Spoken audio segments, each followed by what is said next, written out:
Muchas gracias al rector de la Universidad Panamericana. Continuamos con Miguel Erasmo Saldívar Carrillo, doctor en Ciencias Pedagógicas, colaborador en la CENTE, y se prepara la profesora Esmeralda Corina. Llevo apenas una mañana y ya odio a ese reloj que está ahí en la pared. Voy a hablar en nombre de los maestros de Oaxaca, de Chiapas, de Guerrero, de Veracruz, con los que llevo años trabajando, tratando de concebir un proyecto educativo diferente a este proyecto educativo que tanto se ha criticado acá. Me voy a dirigir a aspectos que considero que son fundamentales para entender de qué se trata la postura política de la CENTE. Porque ahorita se habló de calidad y de excelencia. Me voy a referir a eso. Hay un pasaje de un texto marxista fundamental de la cultura de este continente, el autor Aníbal Ponce, Educación y lucha de clases. Aníbal Ponce cita un cita un ejemplo de cómo se controlaba al pueblo en la época de los faraones. Resulta que los faraones tenían un nilómetro con el cual medían los niveles de precipitación y podían predecir las crecidas del Nilo. Y cuando los especialistas ya prevían que el Nilo se iba a crecer, llamaban al pueblo ignorante, y el faraón le indicaba al Nilo que se desbordara, y el pueblo caía extasiado frente al poder de un hombre que podía determinar la crecida del río que determinaba sus vidas. Educación y lucha de clase. El poder se construye con el saber. Aquí nos han hablado de grandes universidades, Harvard, Cambridge, todas esas universidades que gradúan matemáticos que después construyen drones, bombas nucleares, atómicas, con las que matan al tercer mundo. Nos hablan del desarrollo de Japón, como si Japón se hubiese desarrollado estudiando el libro, como si los países imperialistas no hubiesen despojado al tercer mundo de su riqueza para construir la opulencia que hoy nos lanzan en la calle, como si nosotros nos supiéramos educar en esa lógica. Bueno, es que seguimos en la misma lógica. Aquí hay una discusión básica y ética. Y es la misma de hace 2000 años. La ética de Jesús contra la ética de Barrabás. El problema nuestro ahora es que Barrabás tiene postdoctorado. Y la discusión es más difícil. Ya no es tan simple como en la época de Jesús. Decir, este es el que lo quiere todo para él y este es el desposeído. Y yo me pongo del lado del desposeído. ¿Qué estamos decidiendo en este país ahora? ¿Estamos hablando de métodos? ¿De aprendizaje significativo? ¿De aprendizaje por descubrimiento? Aquí el problema no es de pedagogía. Aquí el problema es de filosofía de la educación. ¿Nos queremos liberar o no? ¿Y de quién nos tenemos que liberar? ¿De Peña Nieto? No, hombre. No, hombre. No olvidemos que tuvimos a Juárez y después tuvimos a Porfirio Díaz. Porfirio fue posterior a Juárez. Tuvimos a Cárdenas y después vinieron las danzas de los gobiernos neoliberales. ¿Qué nos faltó? Zapata llegó a la silla presidencial, con las armas hemos ganado varias veces. Este país, con un ejército de indios descalzos, incultos, derrotó al ejército español y después al francés. Eso no era posible y lo hicimos. Pero llegamos sin el libro, pero no cualquier libro. No sea que ahora yo me vaya a ir con la bibliografía de Harvard y de Cambridge a emancipar al tercer mundo. Esto no es posible. ¿Cuántos médicos graduados en Harvard y en Cambridge han ido a cumplir misiones internacionalistas cuando el ébola estaba acabando con los africanos? Ninguno. Ahí estaban los cubanos. Y la Universidad de La Habana no es considerada una gran universidad, pero educa un tipo de profesional diferente. Un tipo de profesional que tiene un compromiso social. Cuando hablamos, la CENTE, de otra educación, no queremos el término de calidad, porque el término de calidad se utiliza para medir ciertos aprendizajes que no producen la emancipación de la cultura imperialista. Sabemos matemáticas, pero seguimos consumiendo Coca-Cola, que se construye con el agua que nos despojan.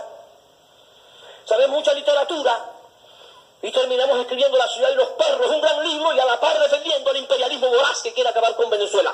¿Qué? ¿Así vamos a salvar el mundo? ¿Acaso no entendemos que estamos en una crisis fundacional? El mundo está en peligro de desaparecer. Aquí no se trata de buscar un nuevo modelo educativo, se trata de salvarnos o no. América no se puede salvar sin México. México es fundamental para este continente. El impacto de la náhuatl, de la cultura anahuaca, de la cultura madre, es fundamental para el Caribe. El Caribe no puede emanciparse sin México. Por eso la postura del presidente frente a los intentos de hegemonizar la lógica de invadir a Venezuela es tan respetable y ha sido tan respetable en el mundo, porque hacía tiempo que no teníamos algo así. Ya le merecíamos un récord Guinness, pues. Foz, Calderón y Peña, parece que no teníamos la capacidad nosotros. Ahora voy a decir algo que tenemos que pensar seriamente los maestros que estamos aquí. Acabamos de presenciar unas elecciones. Se eligió un nuevo presidente, pero la cantidad de votos fueron 32 millones. Y en México hay 54 millones de pobres y 6 millones en extrema pobreza. Eso significa que hay 28 millones de pobres que no les alcanza para comer y no votaron. ¿Eso tiene que ver con la educación o no? Tenemos los campos de fútbol llenos, todo el mundo corre a ver la novela María Desamparada, los niños viendo el Chavo del Ocho, Bob Esponja, y en la escuela no conocen la realidad del mundo en el que vivimos. Voy a dar un solo dato para que comprendamos la magnitud del peligro. 33 países en América Latina y 80 bases militares norteamericanas. ¿Por qué? Nos están cuidando. ¿De quién? Pues de los chinos. Profe, pero si los chinos nunca invadieron América, no importa, si se nos ocurre, aquí están los americanos para que mueran defendiéndonos. ¿Será? ¿Será? Cuando a México le han despojado sus riquezas, le han despojado la riqueza de todos los ciudadanos de este territorio. Cuando Porfirio entregó la riqueza del país, entregó la riqueza de todos. Cuando discutimos de educación aquí, hay una palabra que tenemos que usar. O nos descolonizamos o no. Porque si seguimos discutiendo, poniendo los ejemplos de Harvard y Cambridge, yo pienso que vamos a cometer los mismos errores de toda la historia, ¿no? Emanciparnos, por eso me preocupa que en la nueva propuesta educativa, los términos fundamentales que dan el golpe en el centro de la urgencia de este momento para este territorio que hoy llamamos México, para este Anáhuac, que tiene 60 naciones, no son lenguas, son naciones, que hay que reconocer. ¿Cuál es la urgencia nuestra? Porque ¿qué va a pasar en 6 meses? En 6 años, perdón. Recordemos el cuento de Monterroso, ahora que los mexicanos son tan creativos y inventan esos términos que a mí me encantan. Y cuando despertó, el dinosaurio todavía estaba ahí. El dinosaurio no se va a ir, en 6 años va a votar. Y además, el presidente nuestro es una gente decente, lo va a invitar a la mesa y apenas cometa el primer error, le va a arrancar la cabeza de una mordida y nos va a decir, se los dije, hijos míos, esto no tiene posibilidades de triunfar, vengan y nos van a abrazar como los curas pederastas a lo largo de toda la historia de este país.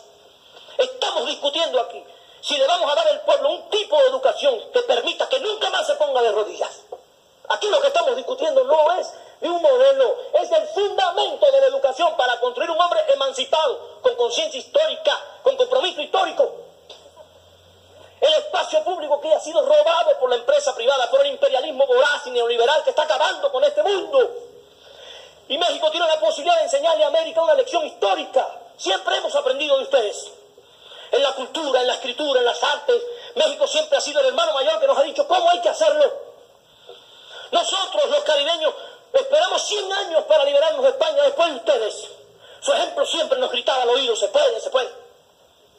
Ahora estamos en la posibilidad de construir una educación diferente, que tenga los nombres de educación descolonizadora. No lo pusieron. Educación emancipadora de la cultura imperialista del despojo. No está puesto. Educación del sujeto histórico con conciencia histórica. No está puesto. En cambio, ¿qué ponemos? Excelencia. Calidad. Democracia. La democracia es una palabra que el imperialismo usa para robarnos el derecho a ser libres, por Dios. Cuando los pueblos demócratas eligen a su presidente, miren lo que está pasando con Maduro, democráticamente electo, y el imperialismo impone su criterio, porque la democracia solo le sirve cuando se sale victorioso en su juego. Si ganan los desposeídos, entonces destruye a su propia palabra democracia. No necesitamos democracia, necesitamos conciencia histórica, sujeto histórico. Necesitamos niños en la escuela primaria estudiando el problema del despojo del agua. Y estudiando el despojo del agua, uno llega a despreciar la Coca-Cola. No se llama el plato de buen comer, como dicen en preescolar, se llama el plato del emanciparse. Toda la educación tiene que ser una campanada de Miguel Hidalgo contra este imperialismo que no fenece de una buena vez. No se trata de discusiones pedagógicas, aquí el problema es político.